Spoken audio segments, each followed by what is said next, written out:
नाज़रीन, सरवर से मेरी पहली मुलाकात भी जेल में हुई थी और आखिरी मुलाकात भी जेल में। वो पंजाब की झुलसा देने वाली एक गर्म दोपहर थी। मैं पंजाब की एक बड़ी जेल के डिप्टी सुपरिटेंडेंट के ऑफिस में बैठा था। इत्तफाक से वो अफसर मेरा पुराना क्लास फेलो भी था। रस्मी गुफ्तगू के दौरान मैंने मुस्कुराते हुए कहा, यार शेख, आज किसी दिलचस्प कैदी से मिलवाओ जिसकी कहानी आम ना हो। वो हल्का सा मुस्कुराया और मेज पर रखी घंटी बजाई। चंद लम्हों के बाद जेल की वर्दी में मलबूस एक अहलकार कमरे में दाखिल हुआ। शेख ने मुख्तसर सा हुक्म दिया, यार सरवर को ले आओ। अहलकार खामोशी से वापस मुड़ा और चला गया और चंद मिनट के बाद दरवाजा दोबारा खुटक। एक शख्स अंदर दाखिल हुआ और यही मेरी सरवर से पहली मुलाकात थी। सरवर कोई आम कैदी नहीं था, वो काल कोठड़ी का कैदी था। Session court, high court, supreme court, हत्ता के रहम की तमाम अपीलें भी मुस्तरद हो चुकी थी और अब उसकी जिंदगी में सिर्फ एक इंतजार बाकी था, डेथ वारंट का। यानी वो कागज जो इंसान को बताता है कि अब उसकी जिंदगी के दिन नहीं, सिर्फ गिनती के चंद घंटे बाकी रह गए हैं। लेकिन हैरत अंगेज बात यह थी कि उस शख्स के चेहरे पर ना घबराहट थी, ना बेचैनी, ना चीखो पुकार और ना ही मौत का खौफ। वो खामोशी से हमारे सामने आया। कुर्सी खाली थी मगर उसने कुर्सी पर बैठने की बजाय फर्श को तरजीह दी। दीवार से टेक लगाकर बैठ गया। जेब से कैप्टन फिल्टर का सिगरेट निकाला, बड़े सुकून से सुलगाया और ऐसे कश लेने लगा जैसे वो किसी जेल में नहीं बल्कि अपने डेरे की बैठक में बैठा हो। मैं बड़ी देर तक उसे देखता रहा। न जाने क्यों मुझे वो दूसरे कैदियों से बहुत मुख्तलिफ महसूस हुआ। उसके चेहरे पर जराइम पेशा लोगों वाली सख्ती नहीं थी। उसकी आंखों में एक अजीब सा वकार था। गुफ्तगू मुहज्जब थी, अल्फाज निपे तुले थे और अंदाज ऐसा था कि साफ महसूस होता था कि यह शख्स पढ़ा लिखा, ज़हीन और दुनिया देखा हुआ इंसान है। बाद की मुलाकातों ने मेरा यह अंदाज़ा बिल्कुल दुरुस्त साबित कर दिया। वो वाकई कोई मामूली आदमी नहीं था बल्कि एक बड़े डेरेदार खानदान का चौधरी था। 5-7 देहात में उसका नाम बड़े एहतराम से लिया जाता था। वो यूनियन काउंसिल का चेयरमैन भी रह चुका था और उसके डेरे पर हर वक्त 25-30 आदमियों की बैठक लगी रहती थी।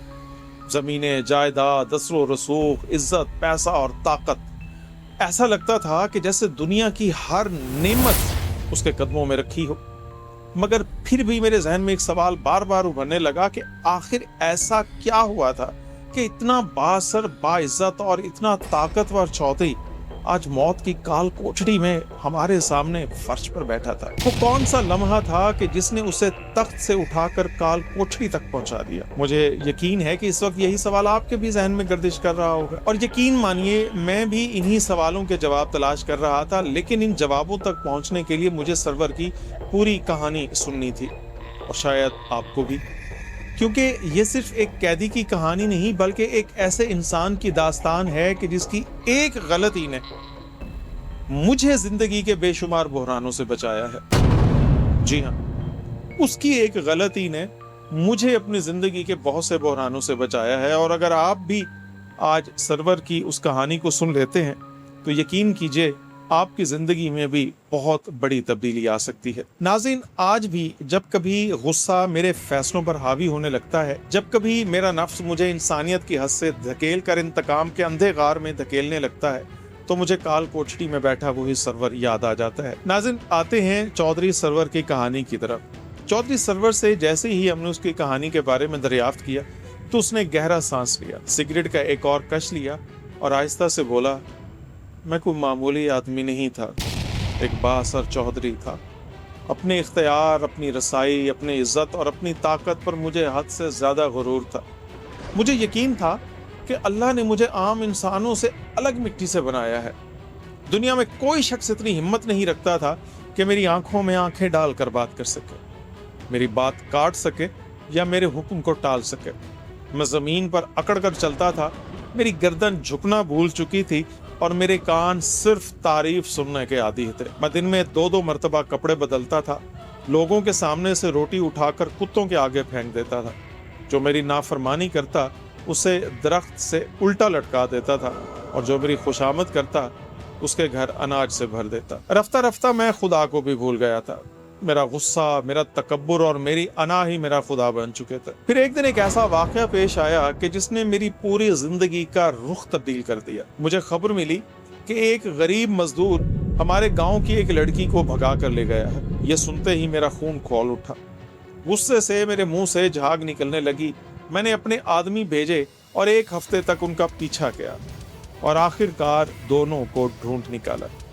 लड़की को उसके घर वालों के हवाले कर दिया, लेकिन उस नौजवान को मैंने एक दरख्त से बंधवा दिया और खुद उसके सामने कुर्सी डालकर बैठ गया और मुसलसल उसकी माँ और बहन को गालियां देने लगा। वो नौजवान खामोशी से सुनता रहा, मगर आखिरकार उसकी बर्दाश्त खत्म हो गई।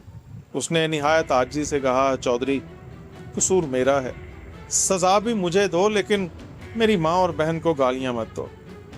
उसके ये अल्फाज मेरे गुरूर पर हथौड़े की तरह बरसने लगे।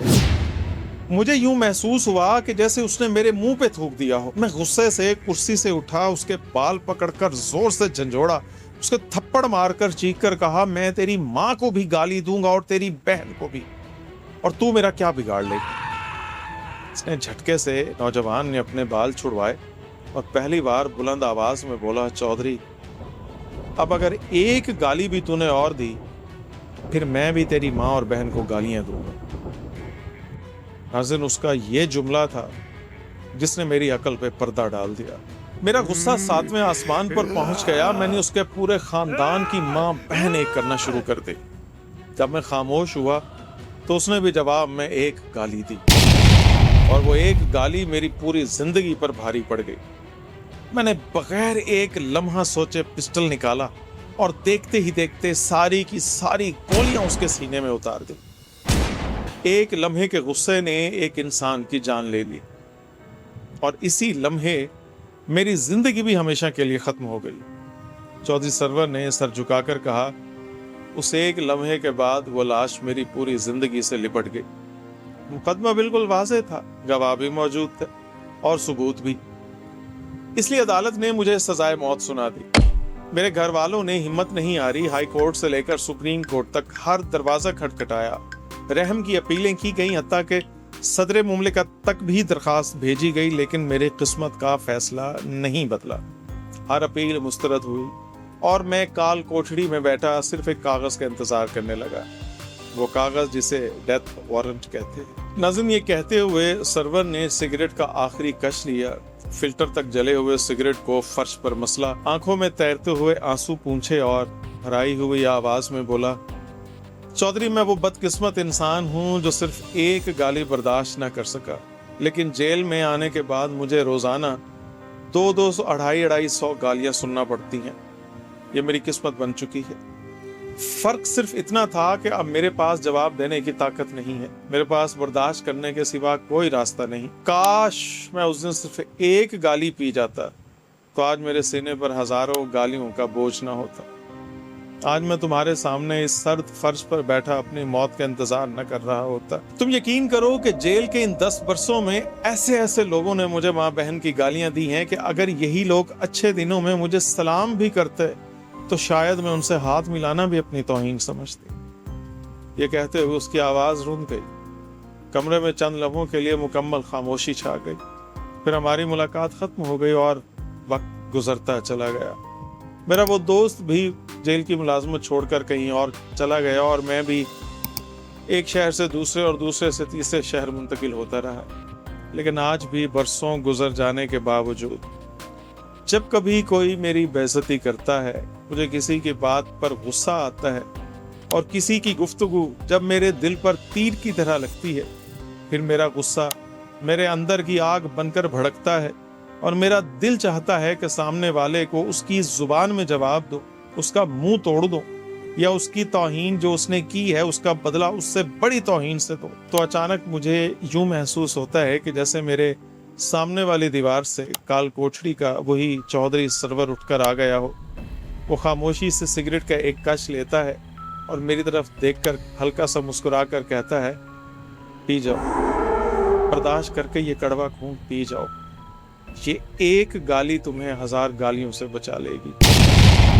नाज़रीन, हम तवक्को रखते हैं कि आपको हमारी ये काविश पसंद आई होगी। अपनी राय का इजहार कमेंट बॉक्स में ज़रूर कीजिएगा। आपसे मुलाकात होगी नई किसी वीडियो में, तब तक इजाज़त दीजिए। अल्लाह हाफिज़।